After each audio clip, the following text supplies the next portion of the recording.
Hey you beautiful people! After working on a simple and quick project like the Zvezda M4, I felt the need to build something big again.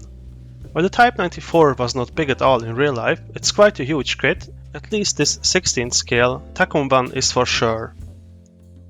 I followed the instructions this time because there was no need to actually mix up the building steps. You see, the kit only contains rubber tracks and the fenders won't be in the way of them later. Anyway, the instruction sheet told me to assemble the running gear first, so that's what I did. The sprocket wheels went together like a dream and no sanding was required. The sprue gates are located at the side of the wheels, so a well-aimed cut by the side cutters did the job. The idler wheels were a perfect playground to try some rubber damage. I used an old, dual pair of side cutters to tear away some plastic from the rims and used some Tamiya extra thin to smooth out the cuts. With that, we already created some interesting textures and made the kit more realistic. The wheels are designed nicely so that the rubber parts are a separate entity and could theoretically be painted disassembled, but a few brush strokes will do just fine, so I glued them on. The suspension is also interesting in this kit because it's fully adjustable and movable if you can glue it together with some care, which I clearly couldn't with my butterfingers, but hey, I won't need to move the tank so no one cares. If you want to have movable suspension, be careful and only apply the smallest hint of glue at the smallest possible section and pray to the higher entity of your choice. And buy aftermarket metal tracks because the rubber will tear the suspension apart.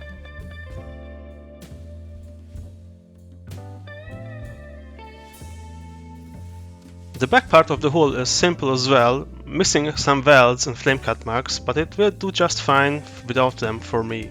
There's plenty of interesting surfaces on the kit, so it's not a big problem for me. The fenders go on perfectly fine and are not in the way to install the tracks later on. It's a good idea to apply glue on every contact point to the hull just to be sure.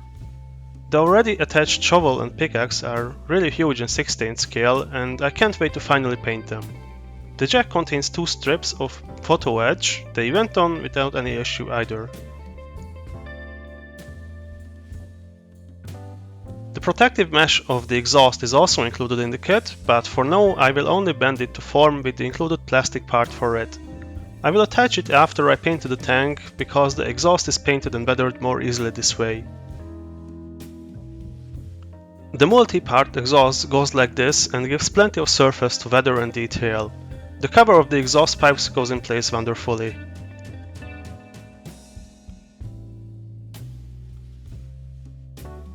The upper hull is fairly simplistic on this tank. The star on the front is a nice touch and all the rivets will do just fine for weathering too.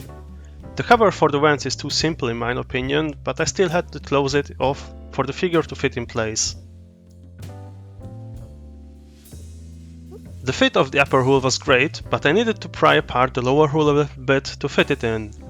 No big problem, at least it pushes on the upper hull while the cement is drying.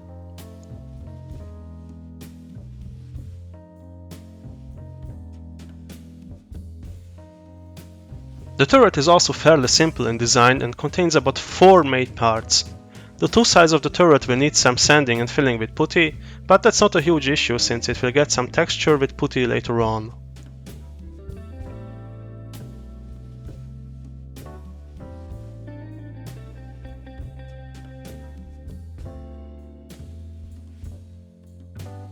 The top of the turret needed some force to fit in since it was too big. Some more sanding solved the issue.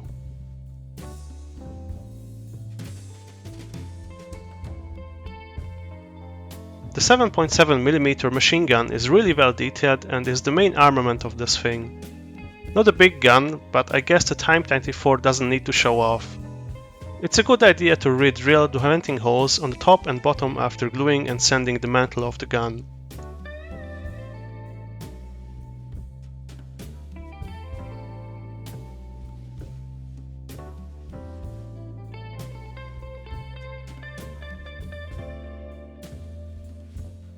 There are also some additional bolts that should be applied on the turret ring. Those are located on sprue E and come off easily with a hobby blade. Gluing them in place with a pair of straight tweezers was easily done. Just to be sure to use a fresh blade for removing them.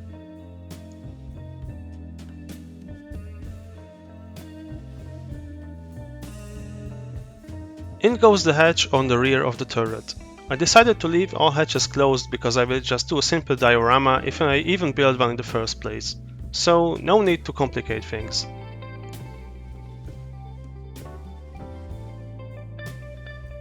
The last step is to apply armor texture on the turret.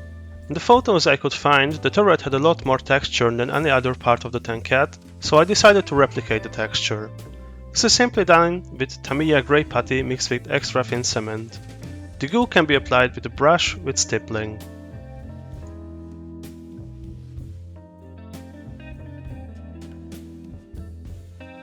And that's it. The kit builds up nicely and ticks all the high quality boxes that should be there in a modern kit. I highly recommend it if it's on sale, and even more if you can afford metal tracks for it too. I will still have to figure out how to paint it, but you will find out in the next video. If you like this video, write to us and look up our other stuff on the shown outlets. Thanks for watching and keep us in your sights.